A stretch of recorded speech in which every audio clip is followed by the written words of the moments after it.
billahi minasyaitonirrajim. Bismillahirrahmanirrahim. Assalamualaikum warahmatullahi taala wabarakatuh.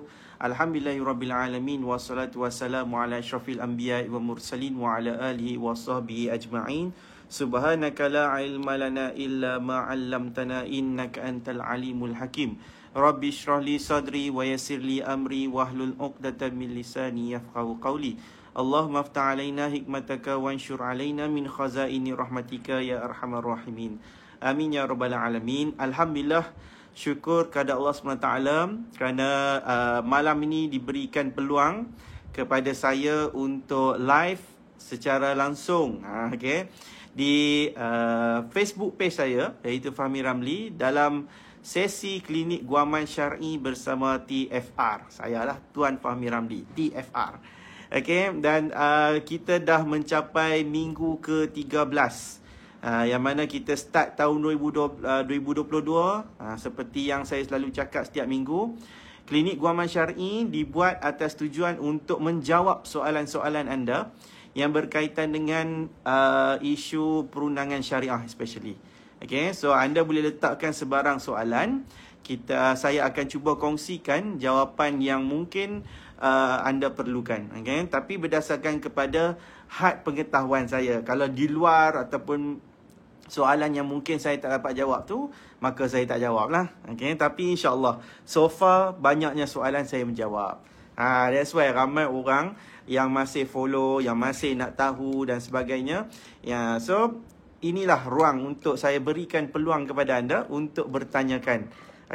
Dan samping itu saya nak mengucapkan terima kasih juga kepada anda semua yang dah share saya punya artikel semalam berkaitan dengan hibah versus hartas pencarian lah. Saya ada kongsikan sikit tentang isu berkaitan dengan pengurusan harta yang stuck. Harta yang stuck bagi seorang isteri yang kematian suami. Saya dah ceritakan sikit sebanyak. Dan hari ini alhamdulillah saya punya ada seseorang yang saya jumpa. Seorang yang saya jumpa tadi daripada posting saya sebelum ni yang nak bertanya tentang isu harta. So hari ni saya berjaya untuk kongsikan ilmu yang patut, yang perlu dilakukan untuk wanita tersebut. Alhamdulillah. Wanita tu dia bagi tahu, kata dia dah follow saya 3 tahun. Lama apanya kan. Alhamdulillah, thank you so much. Hari ni dapat juga saya spend masa dengan follower saya secara face to face di Alostar. Waalaikumsalam semua. Hai semua, apa khabar? Thank you Puan Sharifah Zumirah bagi 75 star kepada saya malam ni. Ustaz dah bagi star. Thank you. InsyaAllah. Kalau siapa yang ada soalan, anda boleh letakkan soalan. Puan Mariah Muhammad, Assalamualaikum tuan. Boleh saya tahu berapa bayaran terkini untuk perkhidmatan peguam syar'i? Saya untuk fee guaman, saya boleh kata macam ni lah. Dia tak sama. Alright. Ada orang mungkin orang rasa dia terlampau tinggi. Mungkin ada juga yang tinggi, ada juga yang rendah. Tetapi beginilah, saya boleh katakan, anggaplah produk peguam swasta ni, peguam swasta macam saya, peguam swasta yang buat sendiri ni, ibarat seperti kereta. Ibarat seperti kereta. Kereta kan ada macam-macam jenis. Ada Merc, BMW, Pro 2, Proton, macam lah.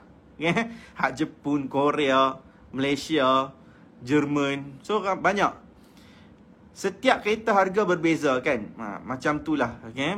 So kalau tanya berbeza tu juga mengikut kepada kes. Ada kes yang mungkin rumit, mungkin tinggi. Ada kes yang tak rumit. Itu yang macam kes straightforward punya kes pun ada juga. So mungkin nilai tu bergantung kepada pengalaman peguam tersebut, kemahiran, ilmu dan juga jarak daripada court dan sebagainya. Semua tu adalah perkara yang saya tak boleh nak cakap secara spesifik. Even kalau tanya saya punya pun, saya tak akan cakap dekat sini. Alright? Sebab kita nak menilai kes tersebut complicated ataupun tidak. That's why saya hanya boleh jawab soalan berkaitan dengan undang-undang.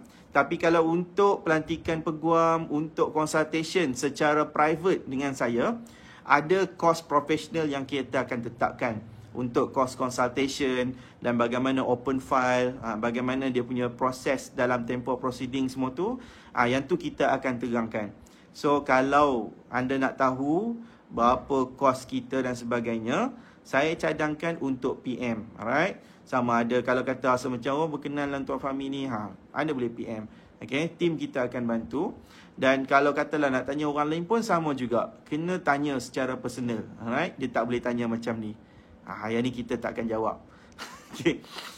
Alright.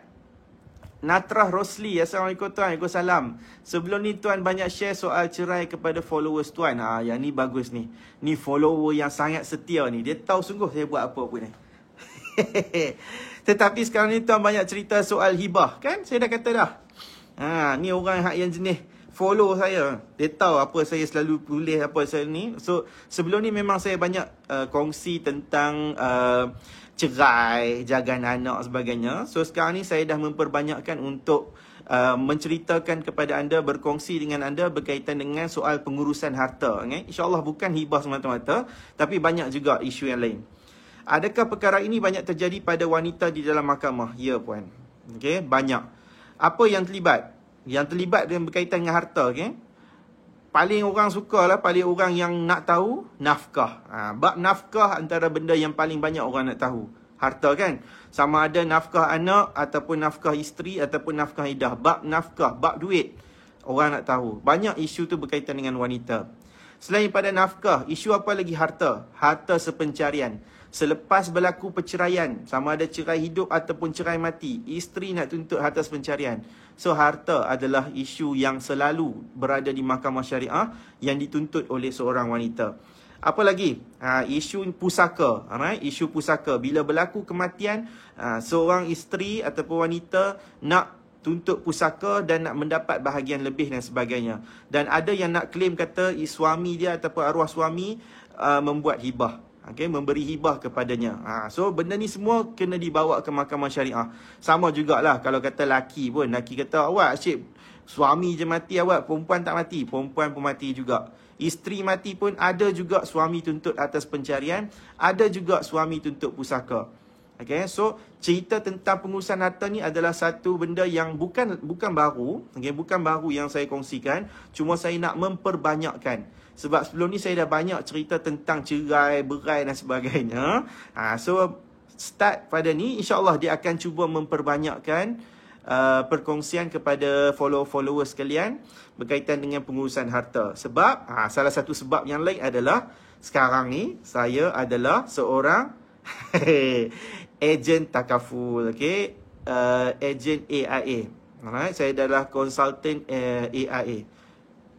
Takaful consultant AIA. So, saya kena ceritakan, saya kena sampaikan kenapa pentingnya hibah ni.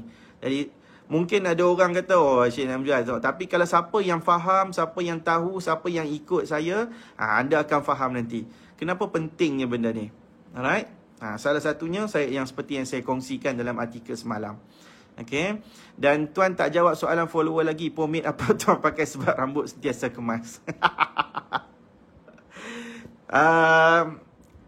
Saya nak sebut nama pomade tu pun saya tak tahu apa benda. Tapi saya potong kat kedai gunting rambut yang saya selalu gunting, saya boleh bagi tahu dekat Sungai Petani. Okey, nama kedai tu Info Pomade. So kat situ berlambak pomade. Dia punya potongan pun yang potong-potong yang jadi barber tu pun semua budak-budak muda. Saya memang suka tempat-tempat hipster macam tu. Okey? Boleh lah kan. Tapi dulu saya pakai pomade apa? Saya pun lupa dah apa pomade aku nama.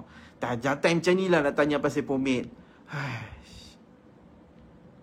Mana saya nak ingat pomade? Kalau tanya daripada awal, nantilah minggu depan lah saya bagi tahu pomade apa. Assalamualaikum warahmatullahi wabarakatuh. Semoga kesihatan. Terima kasih Puan Rubiah. Semoga Puan dan keluarga juga dikurniakan kesihatan yang baik-baik. InsyaAllah. Kesalahan semua. Tuan, saya nak tanya macam mana kita nak saman orang ketiga, Puan Sharifah Zumirah. Okey. nak saman orang ketiga, right? Saya faham soalan ni mungkin terlalu umum, tapi saya faham mungkin niat puan nak tanya adalah berkaitan dengan orang yang kacau ganggu rumah tangga. Okey kan?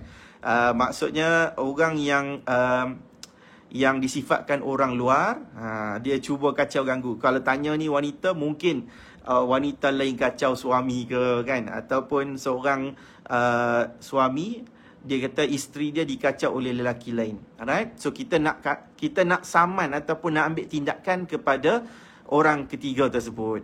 Alright. Tidak ada satu pun undang-undang yang spesifik kita boleh saman orang ketiga. Saman ni maksudnya kita boleh ambil tindakan, maksudnya macam contoh, kita nak filekan harta pencarian, kita filekan saman harta pencarian. Okay? Kita panggil bekas suami contoh dia. Kita nak tuntut hak jagaan anak, kita kena filekan saman hak jagaan anak. Okay? Tetapi kalau katalah ada pasangan kita ni dia mungkin dikacau ganggu, alright? Kita kata dia curang. So disebabkan orang ketiga tersebut, isteri kita contohnya curang ataupun suami kita curang contohnya. Okey.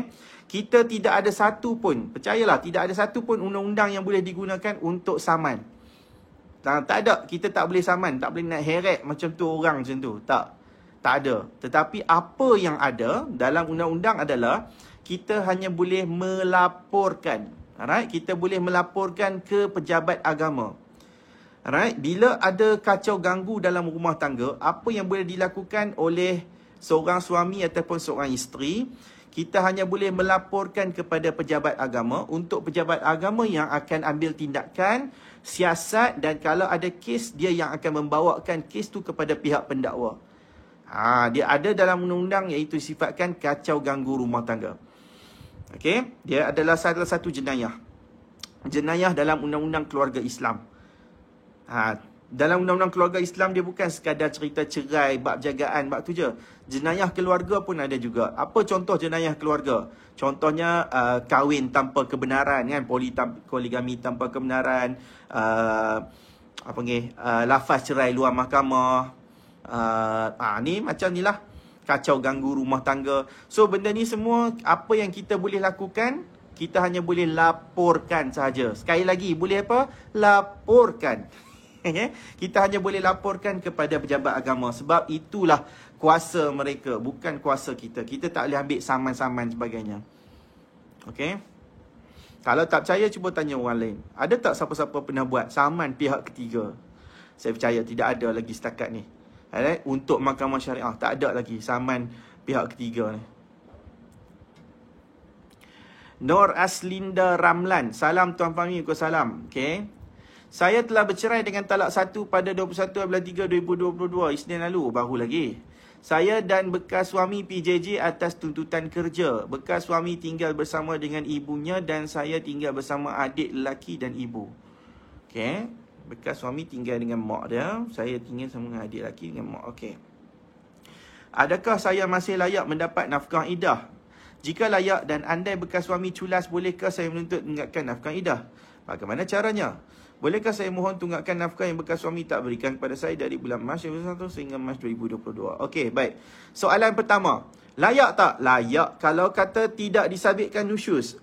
Alright, kalau kita tidak pernah disabitkan nusyus oleh mahkamah, oleh mahkamah tahu, bukan suami yang sebut nusyus. Okay? Beza tu. Kalau suami kata hang nusyus, tak layak untuk terima. Tapi kita tidak ada pun hakim sebut, tak ada pun perintah nusyus, maka kita tidak disabitkan nusyus. Okay? Mesti kena ada chop. Okay? Mesti kena ada perintah nusyus, baru kita boleh dikatakan tak layak untuk terima nafkah iddah. So, kalau dalam keadaan cerai talak 1, kita sebut talak raj'i, maka kita layak untuk tuntut iddah, nafkah iddah, asalkan kita tidak disabitkan nusyus. Clear? Alright. Kalau suami tak mau bayar, kita minta kat bekas suami. Dah cerai talak 1, kita minta lah nafkah iddah. Sebulan kita minta 500 contoh dia. So, kali dengan 3 kan, 3 kali suci, should be 1,500. Dia tak mau bagi. Alright, dia tak mau bagi. So, apa yang boleh dilakukan adalah isteri kena filekan saman nafkah iddah. Alright, kena buka kes. Kena buka kes di mahkamah syariah. Nama kes tu adalah nafkah iddah. So kita boleh tuntut di mahkamah. Biar mahkamah perintahkan kepada bekas suami untuk membayar nafkah iddah tersebut. Persoalan yang paling penting adalah bila sepatutnya kena filekan. Alright? Jawapan saya adalah sebaiknya kalau nak filekan tuntutan nafkah iddah, biar kita selepas habis iddah. Alright? Kalau sebelum habis iddah, macam dalam tempoh iddah, baru kan hari Isnin, kita tak payah tuntut lagi dekat mahkamah, tak perlu file kan, cuma minta secara mulut lah. Minta ditunaikan secara mulut. Alright? Kenapa tak boleh buka dekat mahkamah syariah? Bukan tak boleh buka, boleh buka terus. Kalau sekarang ni nak filekan saman nafkah iddah, boleh, dah cerai kan, boleh. Okay? Tetapi masalahnya adalah kita bimbang satu perkara, bila kita dah buka kes, kita dah filekan kes di mahkamah, tiba-tiba nak jadi cerita, berkenan balik. So kita rujuk. Bila kita rujuk, so kes tu sebut, kes nafkah iddah tu kita kena tarik balik. Kan rugi kat situ. Dah buat saman satu. Kalau lantik peguam, bayar peguam lagi, kos lagi kat situ. Kan? Masa kita lagi pergi ke mahkamah, tiba-tiba nak tarik balik sebab apa? Sebab berbaik semula. So, waktu bila yang terbaik? Waktu selepas dah habis iddah. Bila dah habis iddah, tidak ada lagi ruang untuk rujuk, nafkah iddah pun tak dapat, itulah waktu terbaik untuk filekan nafkah iddah di mahkamah syariah. Okey. Bolehkah saya mohon tunggakan nafkah? Boleh. Filekanlah. Nak tuntut tunggakan nafkah daripada bulan Mac 2021 sampai Mac 2022. Setahun. Boleh. Tuntut. Cuma kena ingat satu perkara. Bila kita tuntut tunggakan nafkah, kita nak buktikan kata suami kita berhutang ataupun tunggak. Jadi beban pembuktian tu terletak kepada kita. Kita dakwa kata suami berhutang, maka kita kena buktikan dia hutang. Yalah, tunggakan ni kan hutang kan. Macam kita tunggak bayar bil elektrik berapa bulan, 3 bulan. Kan kita berhutang dengan TNB. Macam tu lah tunggakan nafkah. So maksudnya kita minta suami bayar tunggakan hutang dia kepada kita, hutang nafkah tersebut. Dia tak mau bayar. Jadi kita nak kena bawa kes ni ke mahkamah syariah untuk tuntut tunggakan nafkah. Boleh. Tapi kita kena buktikanlah berapa kita punya nafkah sebulan. Berapa nafkah sebulan? Nafkah saya berapa sekian-sekian ni. Memang suami tak peruntukkan apa-apa ke nafkah? Rumah, bayaran isi rumah, beli barang dapur semua tu memang tak beli ke? So kalau memang kita tanggung 100%, rumah, bil elektrik, bil air, makan minum dan sebagainya, memang kita tanggung everything. So, kalau nak tuntut, tuntutlah. Tapi ingatlah, beban untuk kita buktikan. Alright? Hakim tak tahu. Hakim bukan tahu, hakim dengar keterangan kita. Keterangan kita, kalau kita masuk mahkamah, kita bercakap, kita bercakap tu, dia hanya baru dakwaan. Dakwaan. Macam mana kita nak buktikan benda tu? Itulah yang beban yang paling besar sekali. Nak tuntut boleh. Boleh tuntut. Tapi ingat, nak tuntut bukan sekadar bercakap, tapi kita kena buktikan kepada mahkamah.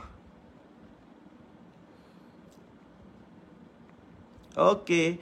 Rubiah Abdul Rahman. Soalan. Isu trending. Oh, ya ke trending? Suami beri kejutan hadiah bukit bunga kepada isterinya dengan berpura-pura ia pemberian daripada seorang nama lelaki kenalan isteri. Seolah-olah isteri yang baik dituduh curang dengan lelaki lain. Adakah trending ini relevan dalam rumah tangga? Adakah ada akta untuk halang trending ini dinormalisasikan? Oh, baik. Soalan level.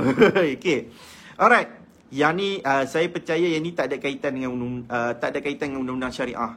Cuma dari sudut adab lah. Alright. Saya tak nampak apa isu dia. Bukan isu cerai. Cuma isunya adalah isu mempermain-mainkan isteri lah kat situ. Okay, selagi should be, benda ni memang tak wajar, tak patut dilakukan. Kita nak menuduh isteri kita ni curang dengan lain. Kalau kita tuduh isteri kita tu curang, curang tu maksudnya mungkin tak sampai tahap yang teruk. Kita kata dia keluar dengan lelaki lain dan sebagainya. Kat situ pun curang kan.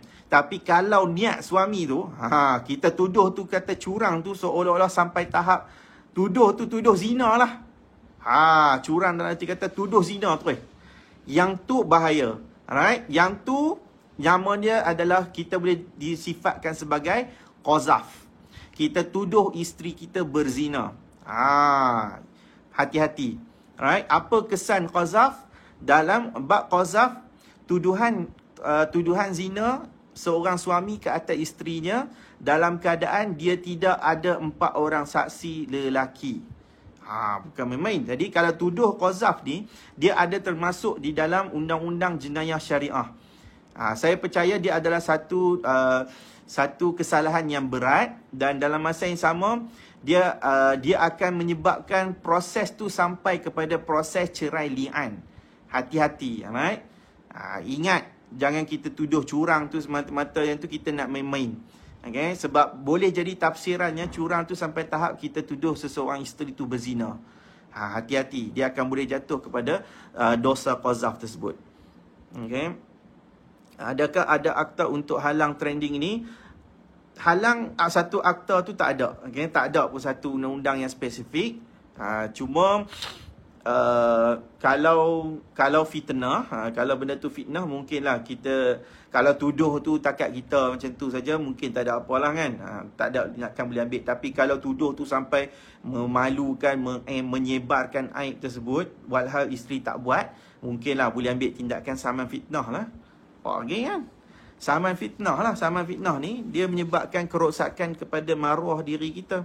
Kalau lagi macam contoh kan, rakam video buat macam tu, kemudian isteri ni malu, dah lah pi bubuh dekat YouTube ni, berapa ramai tengok, bubuh kat Facebook, berapa ramai orang. Jadi semua pakat kecam wanita tersebut, walhal benda tu tak betul pun, tak ada bukti pun kata semua tu. So malu tersebut, jadi kita boleh bincang dengan peguam sivil untuk ambil tindakan saman fitnah kat situ. Itu je lah yang saya boleh kata. Alright, nak ada spesifik akta, saya rasa tak ada kat situ. Alright. Waalaikumsalam semua. Okey, panjang Nurin Lee. Assalamualaikum. Waalaikumsalam Tuan Fahmi. Keluarga kami baru kehilangan ayah yang meninggal dunia. Innalillahi wa inna ilaihi raji'un. Salam takziah buat saya kepada keluarga Nurin Lee. Almarhum ada meninggalkan sedikit harta. Almarhum meninggalkan 1 isteri, 2 anak lelaki, 2 anak perempuan. Ibu dan ayah telah meninggal dunia. Okey. Bagaimanakah peratus atau pecahan jika mahu membahagikan harta mengikut faraid? Yang ni saya bagi tahu, saya siap. Kalau nak suruh saya kira sekarang, ini problem lah. Sebab tak ada kira-kiraan. Tapi apa yang saya boleh bagi tahu, isteri akan dapat 1/8. Okey. 2 anak lelaki, 2 anak perempuan dikira sebagai disebut asabah. Alright. Biar asabah bahagian 2 anak lelaki, 2 nisbah 1. Jadi ada 6. Saya tolong kira sikit-sikit lah cuba 1/8 6 sorry 8 1 7. Apa? Aduh, saya nak tolong kira kat sini paling saya kertas apa pun tak ada. Sorry dia kena ada kiraan. Tapi kiraan yang ada numbers, mak lah. Mak ada 1/8. Tapi hak leng-leng ni pun dia kena ada kiraan dia juga. Aku nak tolong kira ni. Lagi tu. Ni 7. 1, 7.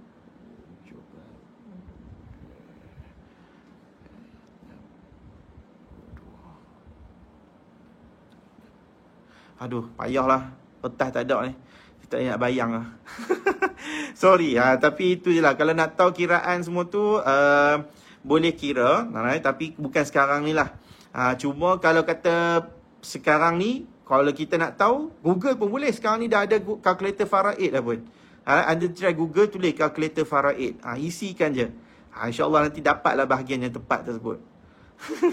Kalau nak tahu lah kan. Kalau nak tunggu saya kira, memang tak ada. Saya kertas apa pun tak ada. Sebab tu saya pernah bagi tahu dulu. Jangan suruh saya kira time ni. Saya kena ada kertas nak kena buat kiraan semua tu juga. Kalau nak tahu bagi tahu apa yang kena buat, insyaAllah saya boleh bagi tahu apa kena buat. Soalan kedua, jika semua ahli waris mahu membagikan harta sama rata tak ikut faraid, adakah ianya dibolehkan? Boleh. Boleh. Itu namanya muafakat. Muafakat, bukan muafakat nasional lah. Muafakat nasional dah berkubur dah. Muafakat. Muafakat ni maksudnya kita buat pembahagian dekat pejabat tanah contohnya. Okey, saya cerita macam ni Apa yang akan berlaku? Apa yang patut dilakukan bila berlaku kematian Kita ambil ayah lah, okey, kalau kata berlaku kematian. Ayah meninggal, perkara yang kita kena tahu pertama dulu adalah apa harta yang ayah tinggal. Okey, apa harta yang ayah tinggal kita kena tulis, catat. Kita kena cari bukti-bukti semua tu. Okey, bila dah cukup semua tu, kita tengok harta yang ayah tinggal ni semuanya harta alih ke ataupun harta tak alih ataupun bercampur. Maksud harta alih ni maksudnya macam kereta, motor, duit, boleh bergerak, boleh pindah randah ni. Okay. Kalau harta tak alih, dua lah yang biasa kita tahu, iaitu rumah dan juga tanah. Kalau bercampur, maksudnya ayah mungkin meninggalkan rumah, mungkin juga dia ada duit sekali dia tinggalkan kepada kita. So, apa saja yang ditinggalkan oleh si mati, yang tu boleh dianggap sebagai pusaka. So, pusaka ni kita katalah kita tak mau nak panjang-panjang cerita. So, kita nak settlekan secara pembahagian terus. Tak mau cerita atas pencarian semua tu. Okay. Baik. Let's say, dah dapat tahu, ayah ada harta bercampur. Okay, contoh bercampur. Ada duit, ada rumah sebagainya. So, kita kena tengok nilai dia. Kalau nilai tersebut campur-campur semua tu, kita anggarkan nilai dia tu kurang daripada 3 juta, okay, kita boleh terus pergi ke pejabat tanah. Okay, pejabat tanah, nama bahagian tu adalah JKPTG, Jabatan Ketua Pengarah Tanah dan Galian. Okay, JKPTG, betul lah. Okay, so kat JKPTG tersebut, kita kena buat permohonan untuk pembahagian pusaka. Okay, kita sebut pusaka kecil sebab dia kurang daripada 3 juta. Jadi, kita kena isikan lah. Nanti satu masa dia akan bagi tarikh untuk kita datang ke mahkamah pusaka. Dan semasa di mahkamah pusaka tersebut, kita boleh bagi tahu kita nak ikut secara faraid ataupun kita nak muafakat. Muafakat ni maksudnya kita setuju. Okay, saya cerita tentang diri saya sendirilah. Arwah abah saya meninggal, saya tak pergi pun ke mahkamah syariah. Alright, saya tak perlu dapatkan perintah faraid pun sebab saya kematian arwah abah tu kematian selapis. Maksud selapis tu maksudnya tak ada orang lain lah. Dia memang ada saya, adik saya dengan mak saya saja. 3 orang je. Okay, so selapis. Kalau katalah kematian tu kematian 2 lapis, 3 lapis, macam contoh harta Tok Wan atau Tok Nyang semua ni. Harta orang tua-tua dulu tak tukar-tukar lagi. Jadi kita ada kematian kita nak kira keluarga ni siapa mati, meninggalkan apa sebagainya. Okay, yang tu kita panggil kematian berlapis. Kalau ada kematian berlapis, kita wajib pergi ke mahkamah syariah dulu untuk dapatkan perintah faraid. Tapi kalau katalah mati ni memang mati straight macam saya punya keadaan, kita boleh terus pergi ke jabatan JKPTG. Aku nak buat panjang JKPTG, Mahkamah Pusaka, dan kita boleh terus. Saya dengan mak saya, kita semua ni tak mau ikut faraid, tapi kita bahagi secara muafakat. Alright, saya contoh mak saya bagi ke saya harta yang ni, saya tolak, okey tak apalah, yang ni Umar bagi ke adik. Duit ni kita bagi sama rata. Boleh. Syarat dia setuju semuanya. Kalau semua setuju, settle. Okey, kalau ada satu orang saja tak setuju, maka kita akan pakai faraid. Itu je prinsip dia. Alright, kalau nilai harta tu pula lebih daripada nilai 3 juta tu, so kita kena masuk mahkamah tinggi sivil. Okey, tapi sebelum masuk mahkamah tinggi sivil, kita kena pergi ke mahkamah syariah dulu untuk dapatkan perintah faraid. So tengok nilai tersebut lah. Okey. Alright.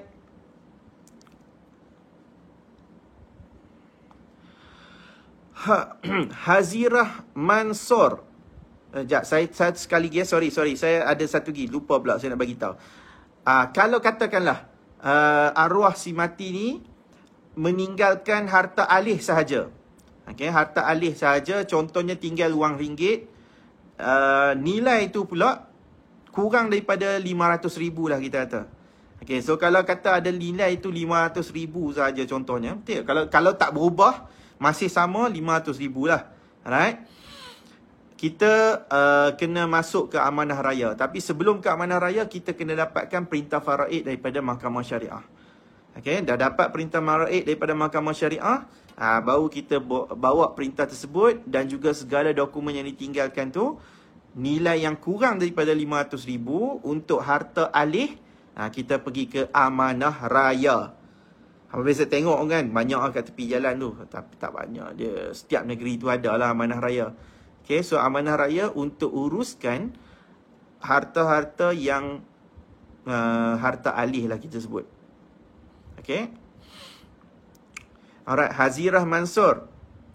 Salam tuan, macam mana proses tarik balik kes fasah? Oh, senang. Macam mana kita filekan kes tersebut? Kita pergi ke Mahkamah Syariah, kita bagi tahu kata nak tarik balik. Kat kaunter je. Okay, ataupun semasa hari kes, katakanlah kes hari ni sebutan bincang dengan suami kata tak bagilah saya peluang. So kita pun rasa macam tak apalah, kita nak bagi peluang. Depan hakim pun kata okey tak apa, bagaimana saya nak bagi peluang, saya nak tarik balik. Okey, hakim akan benarkan untuk tarik balik kes. Hakim kata kes ditutup dengan kebebasan untuk memfailkan semula contohnya. Okey, ataupun dekat kaunter, kat kaunter pun boleh kita bagi tahu saya nak tarik balik kes pasah. Boleh. Alright, kita kena mohon buat satu isi borang satulah, borang penarikan balik kes je. Simple simple, senang je nak tarik balik, nak filekan saman tu mungkin susah, nak tarik balik tu senang sangat. Kena pergi mahkamah je lah. Muhammad Nasir. Assalamualaikum tuan. Waalaikumsalam. Boleh tahu apa dokumen diperlukan untuk kahwin luar negara? Kalau nak kahwin luar negara secara sah, di kedutaan, kita kena mohon kebenaran di kedutaan. Contoh saya kalau kata kahwin sepanjang siam ni mungkin tak ni sangat lah. Ramai orang tak kahwin kat kedutaan pun. Contoh duduk dekat Mesir. Kau orang Malaysia banyak belajar kat Mesir. So kita tak boleh balik main Malaysia. So kita nak nikah kat sana.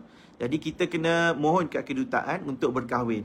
Right? Dah dapat kebenaran dan sebagainya, baru kita boleh berkahwin. So dokumen apa diperlukan, tengok apa, dia depends pada kedutaan tu lah. Kalau kedutaan tu minta pasport, bagi pasport.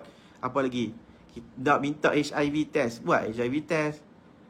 Saya tak tahu apa dokumen spesifik, tapi saya boleh bagi tahu prosedur lah. So nak kahwin tu, kalau kat luar negara jauh, kita mohon kat kedutaan dulu. Nak kahwin kena mohon kat kedutaan.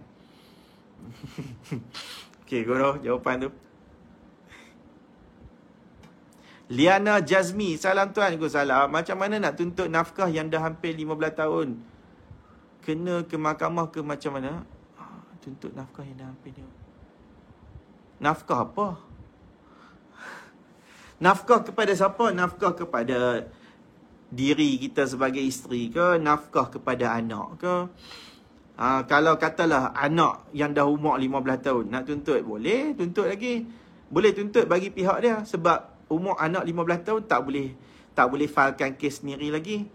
Kalau kita sendiri tak dapat nafkah, dah 15 tahun tak dapat nafkah, nak tuntut nafkah, boleh tuntut. Selagi mana kita bergelar isteri, tak disabitkan nusyus, filekanlah tuntutan nafkah. Nak file tu macam mana? Kena filekan saman. Kena pergi mahkamah, filekan saman. Okey. Terima kasih pada semua yang masih masuk lagi sebagainya. Saya nak buat pengumuman, insya-Allah saat lagi sebelum nak habis lagi ni, pukul 10 suku atau pukul 10.10 pukul 10.10 saat lagi saya ada satu pengumuman. Okey, pengumuman untuk kepada semua. Kepada semua saya nak bagi peluang ni. Alright. Saya ada satu pengumuman, harap-harap hangpa tunggulah, aku nak abang sikit. Sejak follow tahun typo sejak follow tuan, banyak yang saya dah faham. Terima kasih banyak tuan. Sama-sama. Itulah tujuan yang saya buat, untuk memahamkan, berkongsi. Saya bukan mengajar, tapi saya nak berkongsi sikit je. Nur Haliza, Assalamualaikum tuan. Waalaikumsalam. Sekiranya suami meninggal, boleh waris tuntut atas pencarian, iaitu rumah dan tanah atas nama isteri dan dibeli oleh isteri. Waris tuntut atas pencarian. Suami meninggal.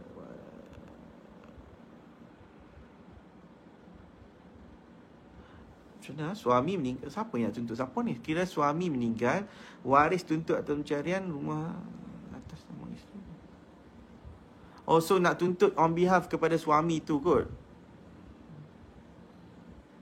Okey, mungkin saya boleh faham. Mungkin kita nak tuntut bagi pihak si mati tu, suami tu kan. So kita nak tuntut.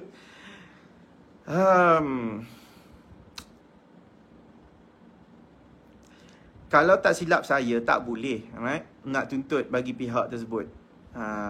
Kalau yang boleh tuntut tu adalah si mati tu sendiri sepatutnya.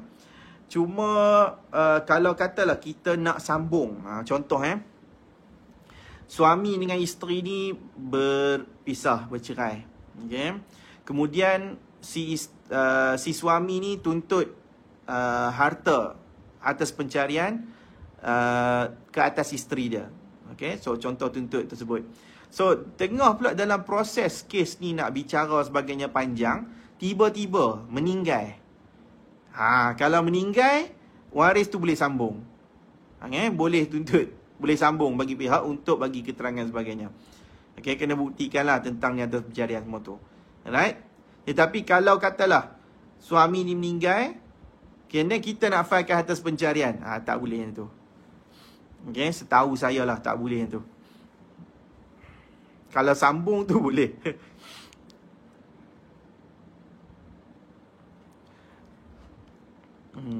Boleh kita nak tuntut atas pencarian ni, boleh kan, asalkan rumah tu dibeli dan tempoh perkahwinan.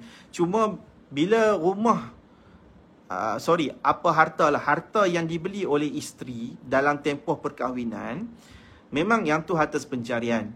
Cuma seorang suami kalau dia nak tuntut harta yang isteri dia beli, suami tu mesti kena ada sumbangan. Mesti kena ada sumbangan langsung. Maksud sumbangan langsung ni dari sudut wang ringgit. Kalau dia tidak ada sumbangan untuk wang ringgit, dia tak buat keluar duit pun harta yang isteri beli tu, payahlah nak dapat. Macam mana dia nak dapat? Apa bukti yang dia sumbangkan sesuatu ke atas pembelian rumah dengan tanah yang isteri beli tersebut? Okay?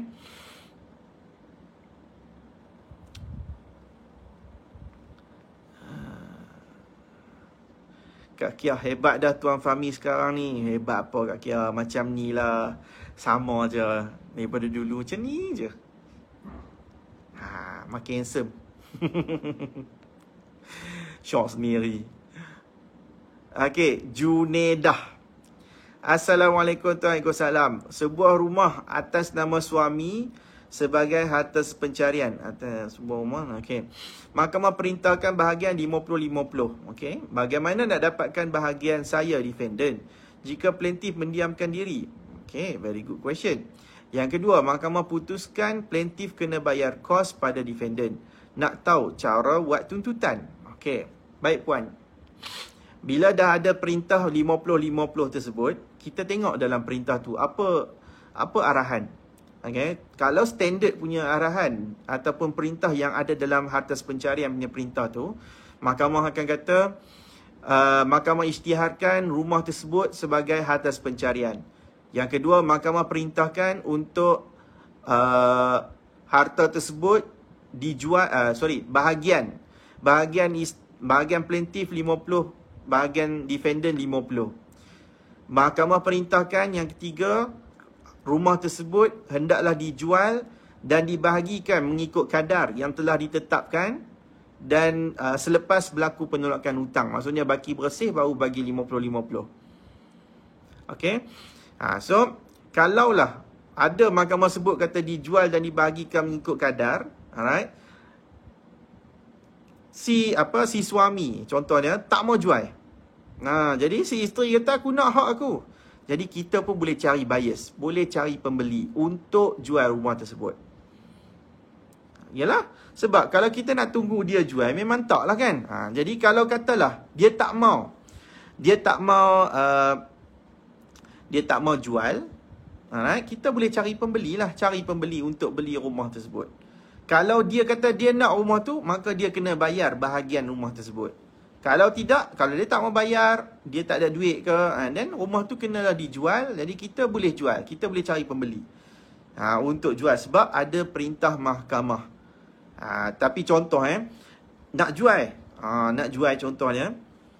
Dah ada pembeli. Tiba-tiba lah kan, yang suami ni tak mau sign. Dia pula tak mau sign dan sebagainya. Jadi, mungkin kemungkinan besar kita nak kena naik mahkamah syariah untuk peringkat penguatkuasaan. Peringkat yang kedua. Naik sekali lagi mahkamah. Peringkat penguatkuasaan. Kalau peringkat ni, dia akan diarahkan. Alright? Untuk dengar ataupun patuh. Kalau dia kata dia tak ada alasan munasabah, dia tak mau dengar juga, maka mahkamah boleh perintahkan dia menghina perintah mahkamah, boleh dikenakan tindakan penjara sebab menghina perintah mahkamah. So, tapi tindakan yang pertama, kalau kita tak mau benda ni panjang, kita pun carilah pembeli juga. Itu je lah. Mahkamah putuskan plaintiff kena bayar kos pada defendant. Baik. Kalau melibatkan pembayaran kos, dia ada satu tuntutan tau. Ada satu permohonan benda yang kita kena buat, nama dia adalah pentaksiran kos. Permohonan pentaksiran kos. Yang ni kan, macam mana saya nak beritahu pentaksiran kos ni kan, dia agak complicated sebenarnya. Right? Saya nak kata dia adalah satu permohonan biasa pun dia tak ada satu garis panduan. Tetapi peguam je yang tahu macam mana cara nak buat taksiran kos tersebut. So, kalau nak tahu, kena lantik peguam lah untuk buat benda ni. Buat kos semua tu macam mana kita nak kena nilai juga. Kos-kos yang dibayar tu, kos melibatkan kos apa. Okay, cara nak buat tu, dia ada satu permohonan pentaksiran kos lah. Minum ayak dulu lah, penat.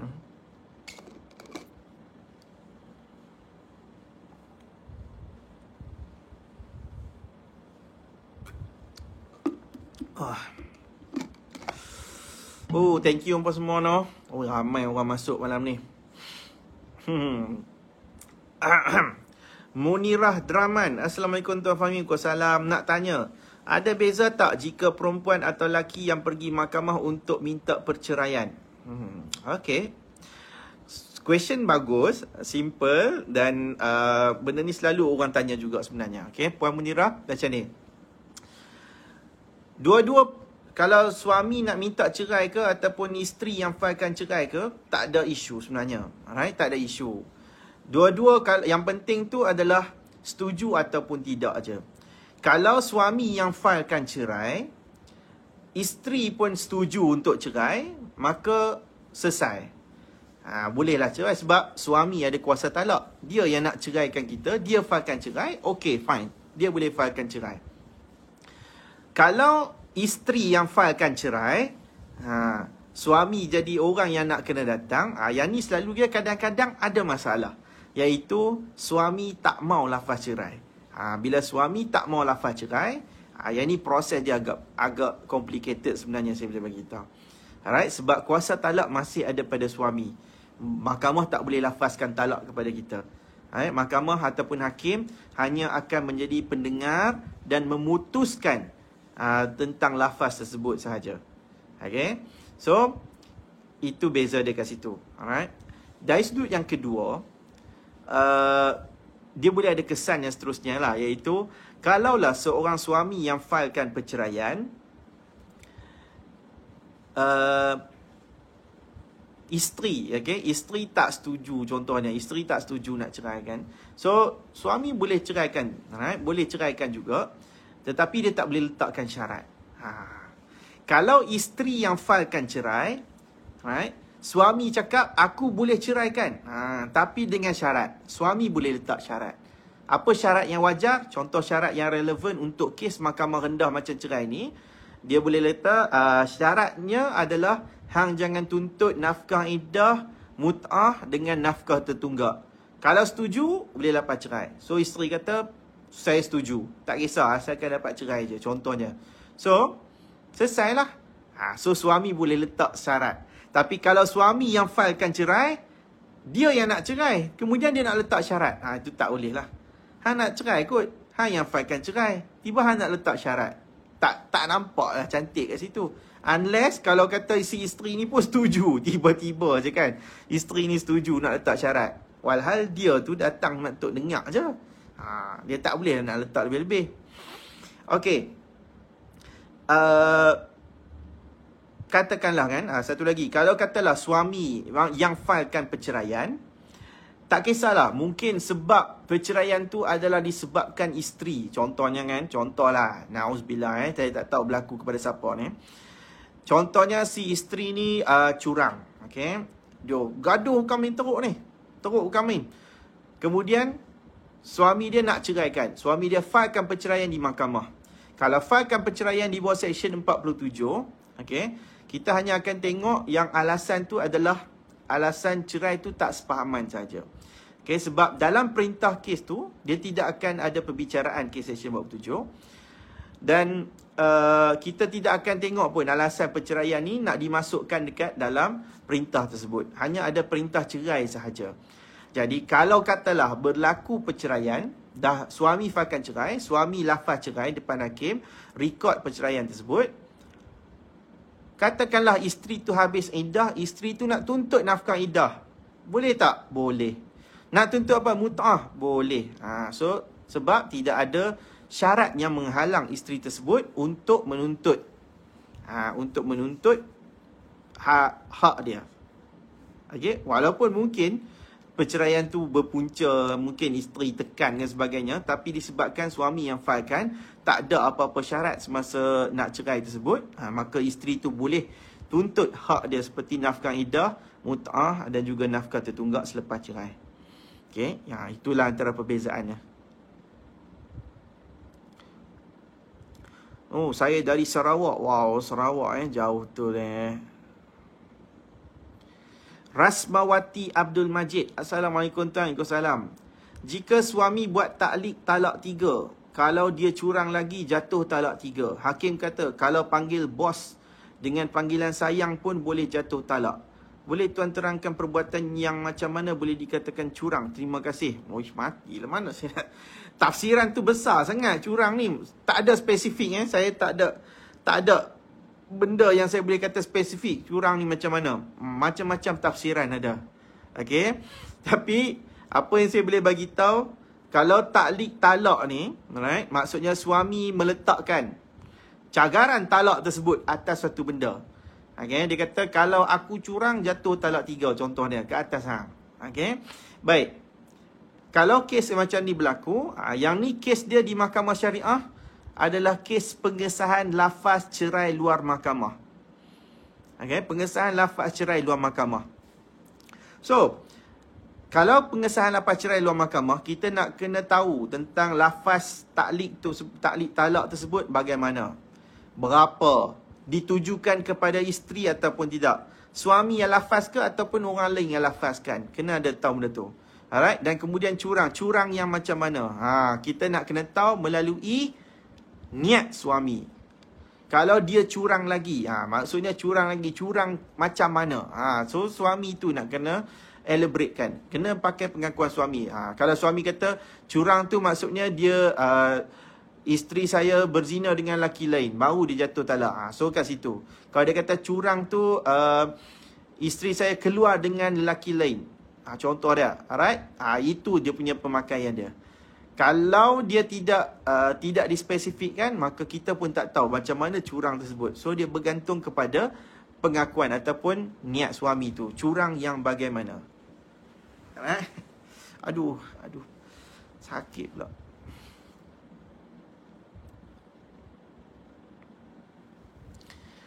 Zakiah Zainuddin, tuan, kalau suami filekan nusyuz, boleh ke isteri filekan fasah? Terima kasih tuan. Boleh.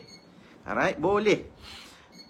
Suami dah filekan nusyuz, isteri kata malah aku nak filekan fasah. Boleh. Boleh masuk sebagai tuntutan balas. Saya ada satu kes dekat sebuah mahkamah, mahkamah syariah. Dia dimulai dengan tuntutan kembali taat. Tuntutan kembali taat nusyuz oleh suami.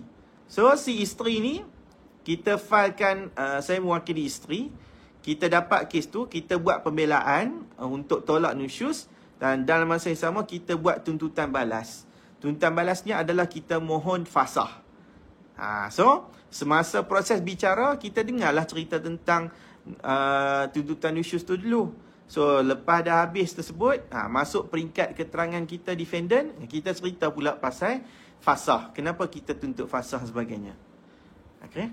Ada. Boleh, tak ada masalah.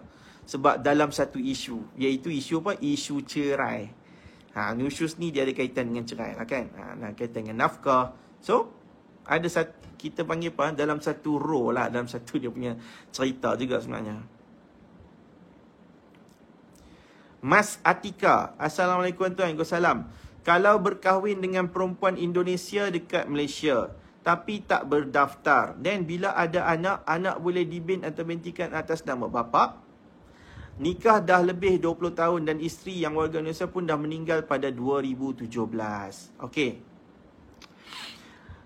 Bagaimana kita nak tahu, bagaimana kita boleh menasabkan seseorang anak, alright? Seseorang anak, sama ada anak lelaki ataupun anak perempuan, nak dinasabkan, dibin ataupun bentikan kepada seorang lelaki yang disifatkan sebagai bapa. Caranya adalah kita kena tahu dahulu nikah bapa dengan ibu tersebut sah ataupun tidak. Kalau pernikahan tersebut berlaku di Malaysia tapi tak berdaftar, itu maksudnya nikah sindiket. Apa maksud nikah sindiket? Nikah yang tidak melalui proses undang-undang yang betul. Bagaimana proses undang-undang yang betul? Proses undang-undang yang betul adalah, kalau nak kahwin dengan warga Indonesia tu kena dapat kebenaran untuk berkahwin daripada kedutaan. Warga Malaysia ni kena dapat kebenaran berkahwin daripada pejabat agama. Kalau katalah dia nak menikah tu kali kedua, poligami, ada isteri dah, so dia nak kahwin poligami, dia kena dapatkan kebenaran daripada Mahkamah Tinggi Syariah. So, kalaulah tidak ada permohonan, tidak ada kebenaran untuk berkahwin daripada mana-mana pihak, itulah yang kita sebut nikah sindiket. Nikah yang tidak ada sebarang pendaftaran. Alright? Jadi, kalaulah tidak ada pendaftaran, ini bermakna besar kemungkinan nikah tersebut ada status yang ragu. Macam mana kita nak boleh dapatkan sijil nikah yang betul? Kita kena buat permohonan pengesahan nikah. Permohonan pengesahan nikah di Mahkamah Syariah.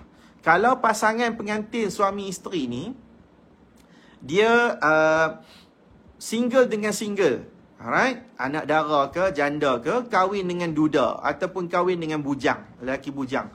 So, single dengan single, kalau kahwin, kita kena buat pengesahan di Mahkamah Rendah Syariah. Okay, Mahkamah Rendah Syariah. Tapi, katakanlah yang berkahwin ni adalah wanita janda ataupun anak dara, kahwin dengan suami orang. Seorang lelaki yang dah ada isteri. Alright, so itu disebut poligami. Jadi, kita kena naik ke Mahkamah Tinggi Syariah untuk buat pengesahan. Mahkamah Tinggi yang ada kuasa untuk mengesahkan nikah tersebut. Okay. So, apa yang nak kena disahkan? Kita nak sahkan nikah tersebut cukup rukun nikah. Ada 5. Okay. Ada suami, ada isteri, ada saksi, ada wali, ada akad. So, kalau cukup rukun nikah, cukup syarat sah nikah semua tu, tak ada masalah. Walaupun tak berdaftar secara sah di segi undang-undang, insya-Allah mahkamah boleh sahkan nikah tersebut. Alright, sebab mahkamah nak tentukan pernikahan tu mengikut hukum syarak ataupun tidak. Okey, baik. Katakanlah mahkamah kata tak sah. Nikah tersebut tidak sah. Alright, mahkamah kata nikah tersebut tidak sah, maka dia akan ada efek kepada anak tersebut. Kalau katalah pernikahan tu kita tak tahu, kita kena tipu lah nak cerita, kena scam. Kita tiada pengetahuan, kita jahil, kita ditipu oleh orang kata nikah ni boleh sah dan sebagainya. So kita nikah dan kita anggapkan, yang pernikahan kita tu memang betul lah, memang sah betul. Alright, tapi bila kita buat pengesahan, tengok-tengok nikah tersebut tak sah. Itulah kita sebut nikah fasid. So, bila nikah tersebut nikah fasid, pernikahan kita tu akan dibatalkan, kena dibatalkan. Okay? Anak boleh dinasabkan. Boleh dinasabkan lagi kepada si bapa tersebut. Cuma kita kena nikah semula. Kalau nak itu kena ada nikah semula lah. Ni coba bagi tahu apa. Tapi katakanlah memang kita buat tu dalam keadaan nikah tu yang kita tahu benda tu tak betul. Tapi kita nikah juga. Contoh kita ada wali ayah contohnya dekat dalam Malaysia. Tapi sebab ayah tak setuju, so kita kata abang boleh. So abang jadi wali. Abang potong tangkona. Abang potong. Kita tahu tak boleh buat benda tu, tapi kita buat juga. Kita menghalalkan benda yang haram. Jadi pernikahan kita tu adalah pernikahan yang batil. Pernikahan yang tak betul kat situ. Jadi kalau pernikahan tersebut memang tak betul tapi kita buat juga, yang ni anak tersebut dia boleh jatuh kepada anak, aku nak cakap kasar lagi bahaya pula. Dia boleh jadi anak zina lah nak cerita. Sebab kita plan, kita tahu benda tu tak betul tapi kita buat juga. Yang tu dia bukan tak sengaja, yang tu sengaja. Yang tu dikatakan haram lah untuk menasabkan anak tu kepada lelaki tersebut. Alright, melainkan orang yang tidak tahu, dia nikah dia tu fasid dan batal, kemudian boleh nikah semula, boleh dinasabkan anak tersebut. Dengan sebab dia beranggapan yang tu adalah anak dia yang sah. Okay, so dalam kes ni, saya duk cerita panjang lebar, nikah dah lebih daripada, isteri pun dah meninggal dah.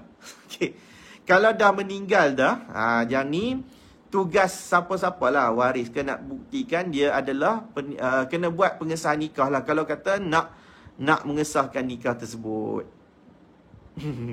Dah orang yang ni pun dah meninggal dah. Macam mana kita nak buat pengesahan? Sebab kita nak kena buktikan semua tu betul ke tak. Dokumen dan sebagainya, dengan isteri pun dah meninggal. Kita pun tak ada ke tidak nak mengesahkan kata mereka masa kahwin masa tu. Okay, panjangnya. Okay, lagi 10 minit saya akan bagi tahu apa pengumuman saya malam ni. Kita layan dulu. Mami Erin, melapor pun tak guna tuan kalau suami sebelahkan orang ketiga. Itulah antara sebabnya Mami Erin. Okay. Apabila tindakan-tindakan ini sukar untuk diambil oleh pihak pejabat agama, saya tanya, okay, adalah disebabkan kacau ganggu tersebut tak disifatkan kacau ganggu sebab bertepuk dua belah tangan. Dia bukan bertepuk sebelah tangan je. Okay. Tapi masing-masing bagi feedback. Masing-masing ada tulis kat situ. Jadi macam mana nak kata kacau ganggu? Sedangkan memang rela merelai. Cinta mencintai. Itulah.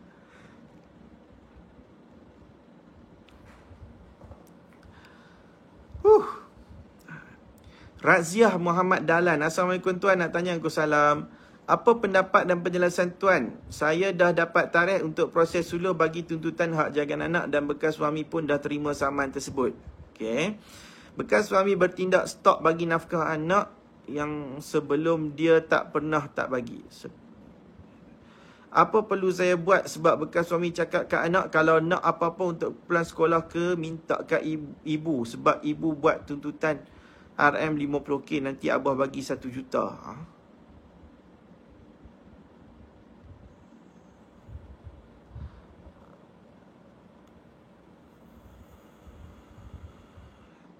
Okey, so isunya sekarang dah ada filekan kes hak jagaan.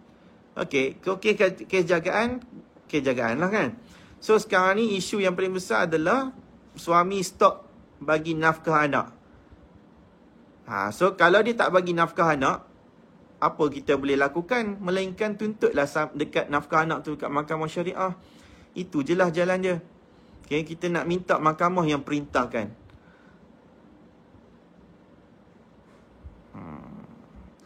Saya soalan panjang Puan Raziah, tapi saya percaya isu yang Puan nak tanya sekarang ni adalah berkaitan dengan tuntut hak jagaan, tiba-tiba nafkah tak dapat kan. So kita tuntutlah nafkah pula.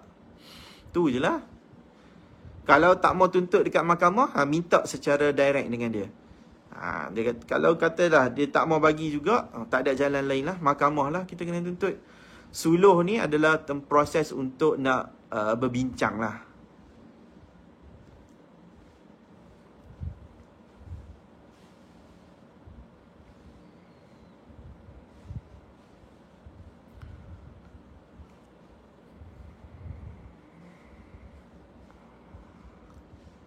Muhammad Bujang Ahmad Cupak.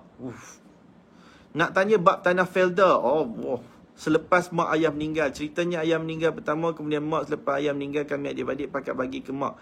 Tapi tak jadi sebab salah seorang abang tak ada semasa proses tukar nama. Kemudian mak meninggal. Tak lama lepas tu geran tanah telah bertukar nama ke nama kakak tanpa setuju adik-adik. Boleh ke macam tu tuan? Okey, saya untuk siapa-siapa peneroka Felda punya keluarga lah kan. Bila isu berkaitan dengan Felda ni, dia ada speciality dia sikit. Alright? Dia ada kelainan dia sikit. Apa kelainan dia? Dia ada tertakluk di bawah akta dia tersendiri. Baru ni ada orang PM juga tanya tentang Felda. Dan apa yang saya boleh bagi tahu, Felda dia ada rules dia sendiri. Syaratnya adalah dia tak boleh macam kepada orang lain. Dia akan turun tu pun kepada salah seorang. Dia bukan saya tak pasti sejauh mana dia boleh kongsi dekat dalam satu nama tu adik-beradik dan sebagainya. Cuma kalau kata nak tahu lebih, saya percaya kita boleh tengok kepada akta berkaitan dengan tanah Felda ni. Dia ada rules dia yang tersendiri sebab dia ada konflik kat situ. Konflik apa? Konflik dari sudut pusaka, dari sudut syariah, dan juga konflik undang-undang sivil kat situ. Sebab undang-undang sivil ada berkaitan cerita tentang tanah Felda, dia ada spesifik kat situ. Alright, dia ada cerita macam mana cara, macam mana kelayakan, siapa yang layak untuk dapat tanah tu dan sebagainya. Okay, saya tak boleh nak cakap lebih tentang benda ni, Cik Muhammad Bujang, sebab isu ni kalau saya cakap lagi takut salah, tambah-tambah melibatkan harta Felda ni. So kalau nak tahu lebih lanjut berkaitan dengan Felda, why not cuba tanya dekat tempat yang mengeluarkan perintah tersebut. Alright? Macam mana boleh bertukar nama? Sebab tanah Felda ni dia bukannya macam pengurusan biasa dekat pejabat tanah. Okay? Itulah kan. Tu ada orang tulis Akta 1960 tanah Felda Okay. Ada orang tolong jawab dah bagi pihak saya. Thank you. Sebab dia Felda dia isu yang kita tak boleh nak pindah milik macam tu saja ataupun pembahagian pusaka yang macam biasa. Okay? Dia ada syarat dia sendiri juga. Minum dulu lah. Minum macam ni pula. Macam pergi bukai kebun. Okay, lagi 5 minit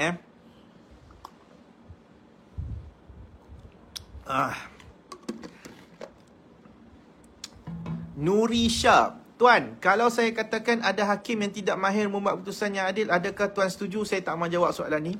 Sangat prejudis. Tapi itulah, okay? Manusia. Boleh faham kot no? Bila saya cakap macam tu, tengok riak wajah saya, Puan Nuri Syah boleh tafsir sendirilah. Saya tak mahu jawab soalan ni.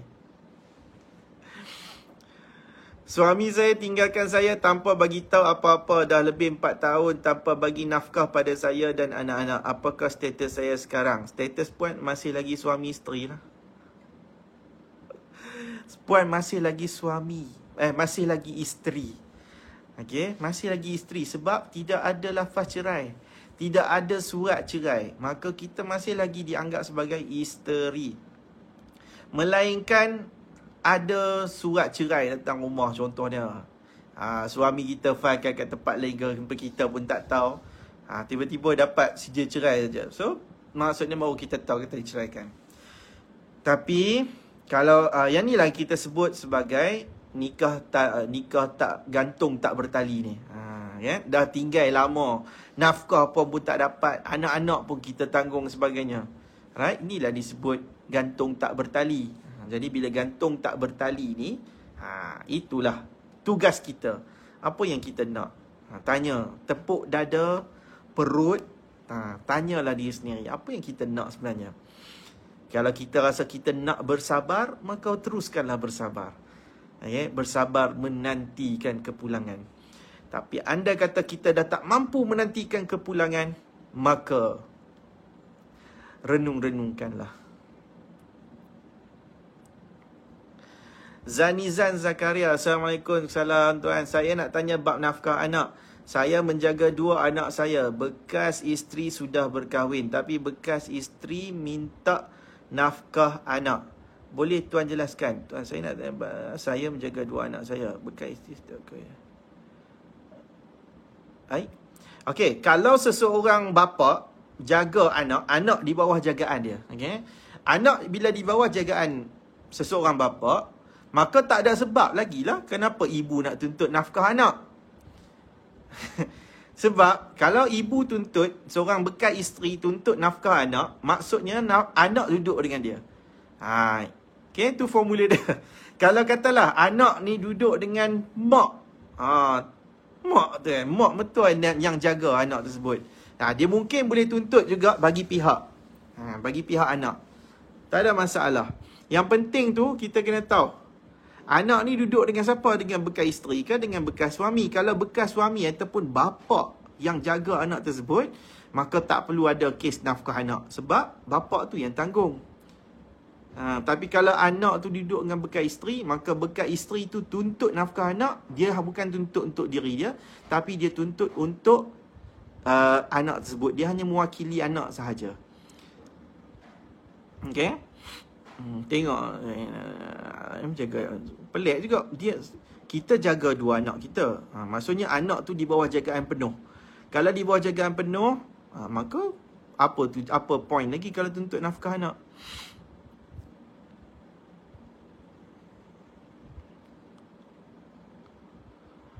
Puan Fadilah Ibrahim, nafkah iddah tu masih boleh dituntut ke selepas 9 tahun? Boleh. Boleh. Cuma macam lama sangat tu, apa yang kita nak jawab nanti?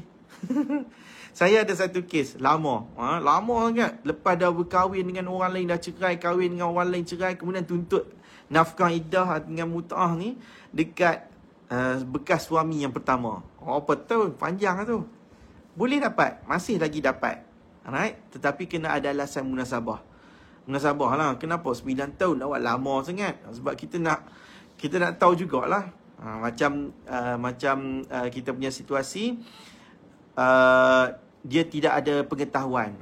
Tidak ada pengetahuan dan juga dia ada sakit yang dia tak boleh nak bergerak dan sebagainya sebelum ni. Okey lah. Relevan lah juga situ.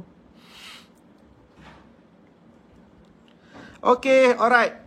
Ke 10 dah. Okey. Terima kasih kepada semua yang bertanyakan soalan. Alright. Aduh, kejang. Okey. Ini adalah pengumuman yang saya nak berikan kepada anda. Okey, baik. Esok 24 hari bulan 3 adalah hari keputeraan. Hari ulang tahun saya. Okey. Hari ulang tahun kelahiran saya. Saya tak boleh bagi tahu lah umur apa, tapi masih muda lagi. BMW 3 Series lagi. Okay. So, esok adalah tarikh lahir saya. So, terima kasih lah kepada siapa-siapa yang ingat sebagainya. Terima kasih kepada siapa-siapa yang wish. Okay. Jadi memandangkan esok adalah hari birthday, macam hari keputeraan kan. Jadi saya amat berbesar hati, okay. Saya nak video call. Saya nak buat appointment video call dengan 10 orang yang terpilih. Alamak, kacau pula dah. Sorry. 10 orang yang terpilih, okay, untuk saya sembang, okay, dan bincangkan tentang isu harta. Isu apa? Harta yang dia sedang lalui. Dan kita akan cuba untuk borak santai secara privacy kat situ. Okay. So saya akan pilih lah, sebab kalau buka semua mampu juga kan. Okay. Tapi saya akan pilih 10 orang. Dan saya harap tengoklah siapa yang nak, siapa yang rasa macam privacy dengan saya, boleh insyaAllah. Okay. Kalau video call ni boleh lah kan, merata lah. So bab hari tu, baru ni kan saya ada buat satu pengumuman.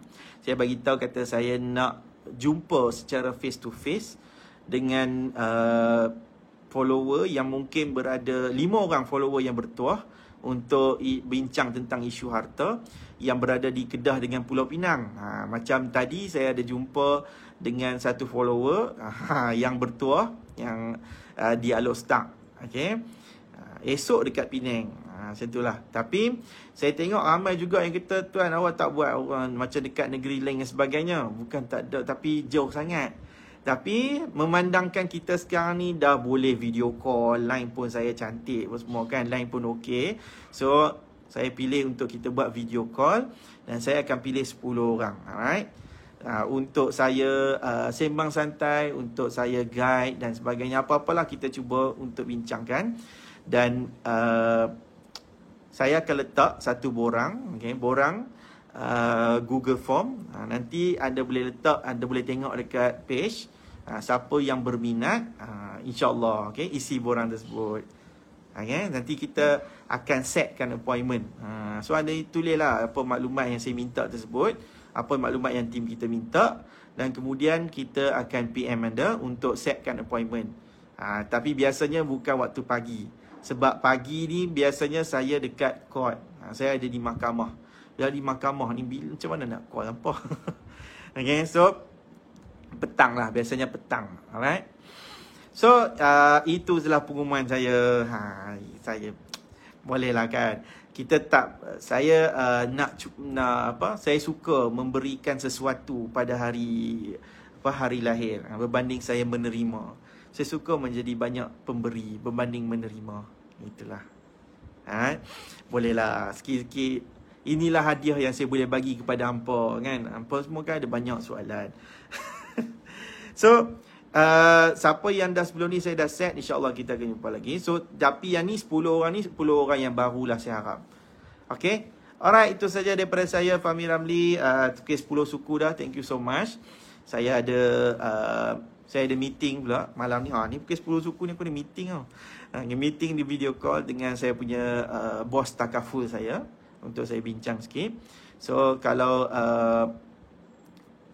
ada apa-apa, insya-Allah lah soalan-soalan anda ke sebagainya, kita akan cuba jawab sekali lagi pada minggu hadapan dalam sesi yang sama, Klinik Guaman Syar'i bersama TFR saya.